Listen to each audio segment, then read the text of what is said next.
বন্ধুরা, আজকে আমি দেখাবো আপনাদেরকে একটি সিডি ইঞ্জিন সম্পূর্ণ কিভাবে ফিটিংস করা যায়। আশা করছি সম্পূর্ণ ভিডিওটি ধৈর্য সহকারে দেখবেন। তো প্রথমত আমরা ক্যারেংশাফটটি ফিটিংস করে নিচ্ছি। তো এই ক্যারেংশাফটে আগে আমাদের বিয়ারিং ইনস্টল ছিল, আমরা খুলি নাই এই বিয়ারিংগুলো। তো হাউজিংয়ে আমরা একটা পাতলা গাস্কেট দিয়েছি। তো পাতলা গাস্কেট দেওয়ার কারণ হচ্ছে গিয়ে আমাদের হাউজিংয়ে যদি আমরা পাতলা গাস্কেট ব্যবহার করি, সেক্ষেত্রে আমাদের যে মোবিল খেচার আছে সেটা কিন্তু প্রচুর পরিমাণে মোবিল আমাদের ক্যারেংশাফটে দিয়ে দেবে এবং আমাদের ইঞ্জিনের শক্তি ভালো থাকবে, সিআর বিয়ারিং ভালো মোবিল পাবে। আর এখন আমরা যেটা করতেছি সেটা হচ্ছে গিয়ে আমাদের যে সিল কাভার, এখানে ওয়েল চিল আছে, ওই কাভারটি আমরা ফিটিংস করে নিচ্ছি। 10 নম্বর নাট আছে এখানে। তো হাতের আন্দাজ অনুযায়ী আমরা এটা টাইট করি। এখন আমরা ফ্লাই হুইলটি এখানে বসিয়ে দিয়েছি, একটা চাবি থাকে ফ্লাই হুইলে, ওইটাও আপনারা দেখবেন। তো সম্পূর্ণ ভিডিওটি দেখবেন, আশা করছি অনেক কিছু বুঝতে পারবেন। তো ফ্লাই হুইলের যে বড় জাম নাট যেটা আছে, ওখানে প্রথমে একটা ওয়াশার দিতে হয়, তারপরে নাট টাইট করবেন। তো এখন আমাদের যে ক্রেঙের যে টাইমিং পিনিয়ন যেটা আছে, এটা আমরা বসিয়ে দিয়েছি। ক্র্যাঙ্কশাফটের যে টাইমিং পিনিয়নে একটি নাম্বার থাকে, তো এখানে দুটি জিরো থাকবে আর ক্যামশাফটে থাকবে একটি জিরো। তো দুটি জিরোর ভিতরে একটি জিরো ঢুকিয়ে দিবেন, হয়ে যাবে আপনার টাইমিং সেটিংস। তো ঠিক এইভাবেই করতে হয়। তো এখন আমাদের এটা বসানো শেষ। এখন আমাদের গভর্নর বসিয়ে দিয়েছি এখানে। এই যে দেখুন, গভর্নর বসানোর পরে এখানে দুটি 10 নম্বর স্ক্রুপ নাট থাকে। তো স্ক্রুপ সিস্টেমও থাকে, আবার এখানে র্যাংস ডালি দিয়ে চকেট দিয়েও টাইট করতে পারবেন। তো আপনাদের হাতের আন্দাজ অনুযায়ী এটা টাইট করে নেবেন আর ভালো করে টাইট করবেন, সমান সমান করে, যাতে কোনো দিক দিয়ে কোনো কম না হয়ে যায়। ভিতরের কাজ এটা, এখানে কিন্তু গাফালাতি করলে হবে না। এখন আমাদের রেসার ডালটি এখানে ফিটিংস করে নিচ্ছি, দেখুন। এভাবেই সুন্দর করে ফিটিংস করবেন। আর ইঞ্জিন যখনই ফিটিংস করবেন, পরিষ্কার পরিচ্ছন্ন করে ফিটিংস করবেন, ময়লা যাতে না থাকে। তো আমাদের এখন ফ্লাইহুইলের সেই নাট টাইট দিয়ে এখানে রিফিট মেরে দিচ্ছি।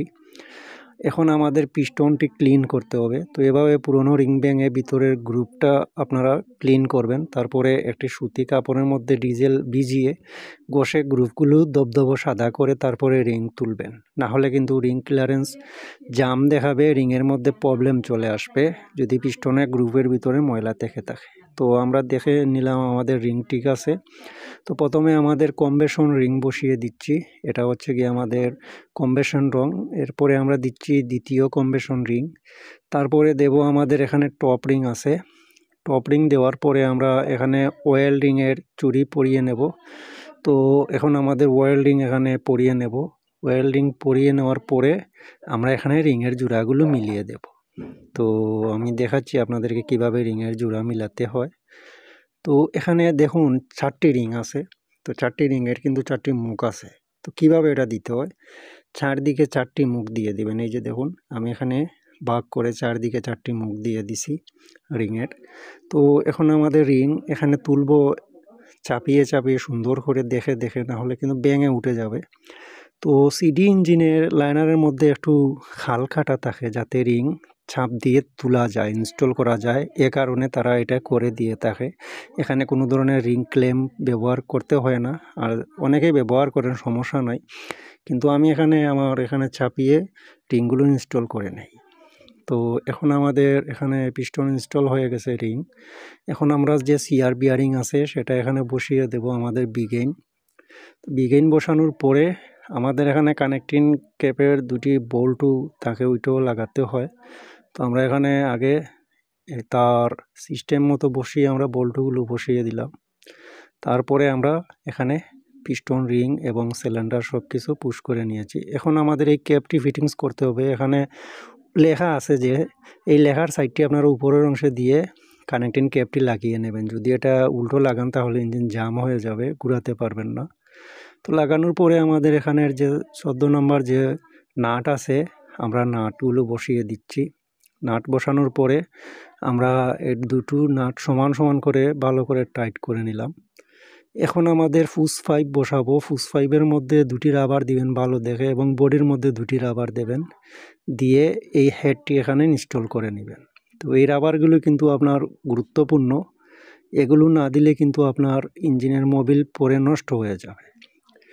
তো এখন আমাদের প্লেন ওয়াশার দিয়ে আমাদের হেডটি টাইট করতে হবে সমান সমান করে। আপনারা কখনোই হেডের টাইটে আপনার কম বেশ করবেন না, না হলে কিন্তু আপনার হেডের প্লেট যেটা আছে এটা ভেঙে যাবে। তো আশা করছি আপনারা ধৈর্য সহকারে আমার ভয়েসটিও শুনতেছেন। আমি বেশি পক পক করে নিচ্ছি, তো ক্ষমা সুন্দর দৃষ্টিতে দেখবেন। তো এগুলো এক্সট্রা ভয়েস দিতে হয় বাড়িতে এসে, সে কারণে একটু বেশি পক পক করে দিচ্ছি। তো আমাদের দুটি ফুস রড বসিয়ে দিলাম। দেওয়ার পরে এখন আমাদের রকার সেট বসাবো। এখানে রকার সেট বসানোর পরে আমাদের এখানে একটি 13 নম্বর নাট আছে, স্প্রিং ওয়াশার দিয়ে ওই নাটটি বসিয়ে হাতের আন্দাজ অনুযায়ী এটা টাইট করে নেব। অতি বেশি দিতে গেলে কিন্তু আমাদের এই নাটটা চিড়ে যেতে পারে, সম্ভাবনা আছে। তো এটা সাবধানতার সাথে করতে হবে। তো এখন আমাদের পিস্টনকে আপনার টিডিসিতে এনে আমরা কম্বেশন দড়িয়ে তারপরে রকার অ্যাডজাস্টিং করব। আপনাদেরকে দেখাচ্ছি, এই যে দেখুন।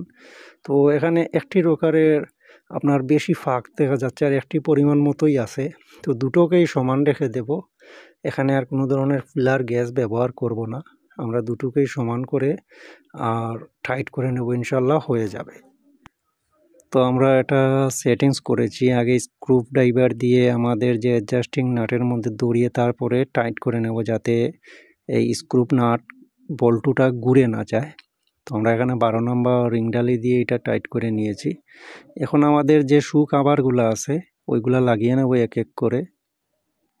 তো আমাদের ফিটিংস প্রায় শেষ, আমরা এখন ইঞ্জিনটি স্টার্ট করব। তো আপনাদের এখানে যে 10 নম্বর যে নাটগুলো আছে প্রত্যেকটি নাটে আপনারা প্লেন ওয়াশার এবং স্প্রিং ওয়াশার দিয়ে টাইট করে নেবেন। তো ইঞ্জিনটি আমরা এখন স্টার্ট করব। তো দেখুন কিভাবে হলো, আমরা এতক্ষণ যে কাজটি করলাম। ভালো লাগলে অবশ্যই একটি লাইক করে দেবেন এবং ইঞ্জিনটি স্টার্ট করে দিচ্ছি।